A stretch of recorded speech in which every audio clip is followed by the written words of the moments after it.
diesem Zeichen wieder siegen! What if everything you knew about history was a lie? What if the world we live in isn't the one that was meant to be? Philip K. Dick's The Man in High Castle presents a terrifying alternative. A world where the Axis won World War II. It's a fiction. But when you really think about it, how much of history is just one decision away from being rewritten? Behind me is Bubanj Hill. It is a place where thousands sacrifice their lives resisting tyranny. It's impossible to ignore the parallels.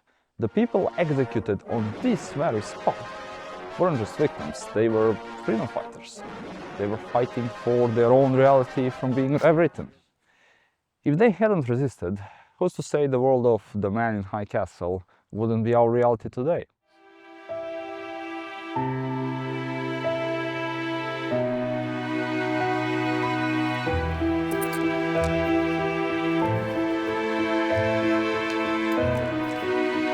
In this book, the United States have been carved up. The East Coast is under Nazi control and the West is ruled by Imperial Japan. The rookies serve as a neutral zone, a place filled with spies, rebels, and those barely hanging on. The America is no longer the land of the free. It's a puppet, controlled by foreign empires. It's people living under constant surveillance. But here's what makes it more chilling. Life goes on.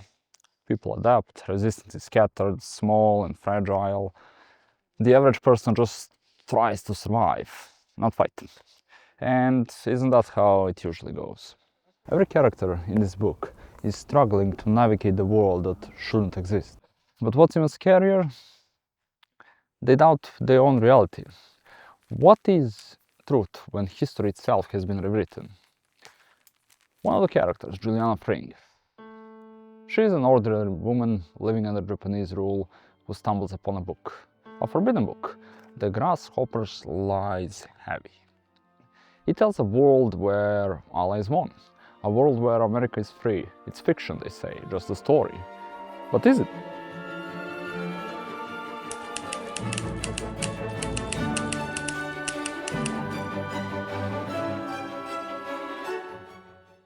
Robert Childon, the collaborator. A man who sells American antiques to the Japanese elite, believing their culture to be superior. He clings to the idea that maybe, just maybe, he belongs to the New Order, but deep down he knows he lost something, his own identity.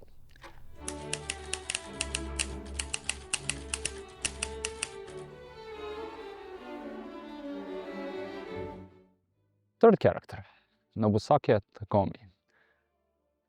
The conflicted official, a high-ranking Japanese officer who begins to see cracks in the world he serves. He's a man of duty, but also a man of consciousness. He starts to wonder, has he been fighting the wrong side all along? Each of these characters is trapped in a system they didn't choose. Just like real history, they are at the mercy of decisions made by powerful men. And isn't that what's most terrifying? The history is written not by the people, but by those in power.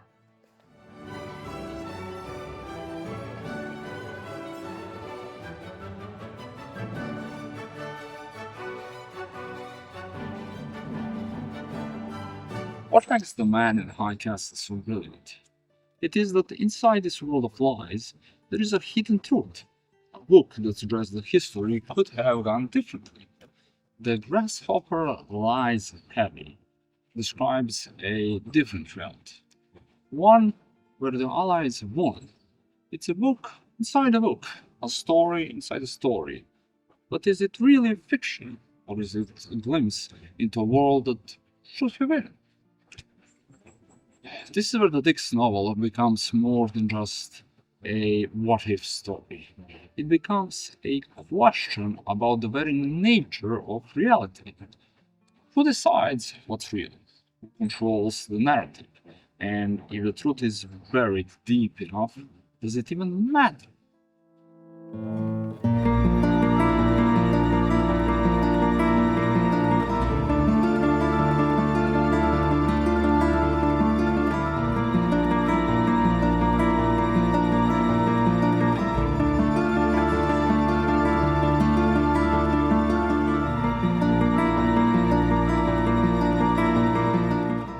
This book is fiction, but the horrors he describes, the control of information, the rewriting of history, the slow creep of totalitarianism, that's real. That happened before. Bubanj Hill isn't just a monument. It's a warning, a place where over 10,000 people were executed, where those who resisted were silenced, where history could have taken a darker turn. The world of the man in the high castle didn't happen. But not because it couldn't. It didn't happen because the people resisted, because people fought for the truth.